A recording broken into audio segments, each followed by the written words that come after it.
তোমাদের রিকোয়েস্টেই এই mini racket সেটটা বানিয়েছি, যেটা আমার ক্রাফটার শম্পা চ্যানেলে অলরেডি দুপুরবেলা পোস্ট করে দিয়েছি। হাই, আমি শম্পা। তো এই যে র্যাকেট সেটটা বানিয়েছি, এইরকম আরও বেশ কয়েকটা খেলার জিনিস আমি বানিয়েছিলাম।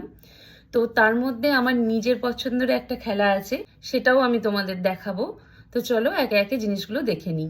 এই ব্যাট বলের সেটটা আমি সুপার ক্লে দিয়েই বানিয়েছি। অনেকদিন আগে একটা নেটের এরকম র্যাকেটও বানিয়েছিলাম। ঘুড়িলাট এই সেটটাও সুপার ক্লে দিয়েই বানিয়েছি। তবে অনেকদিন আগে কিন্তু আমি আর একটা ঘুড়ি বানিয়েছিলাম, সেটা সুপার ক্লে দিয়ে নয়, সেটাও তোমাদের আমি দেখাচ্ছি। এই ঘুড়িটা আমি অনেক দিন আগেই বানিয়েছি, একটু পুরানো ভিডিওতে গেলে তোমরা দেখতে পাবে। এই ঘুড়িটা আমি কাইট পেপার দিয়েই বানিয়েছিলাম। এখানে প্রত্যেকটা জিনিসের মেকিং ভিডিও কিন্তু আমার ক্রাফটার শম্পা চ্যানেলে পেয়ে যাবে। আর আমার ছোটবেলার খুব প্রিয় একটা খেলা, সেটা হলো এই লাফ দড়ি।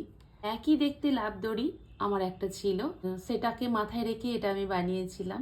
তো আজকের মতো এখানেই ভিডিওটা শেষ করলাম। আবার দেখা হচ্ছে নেক্সট ভিডিওতে। টাটা।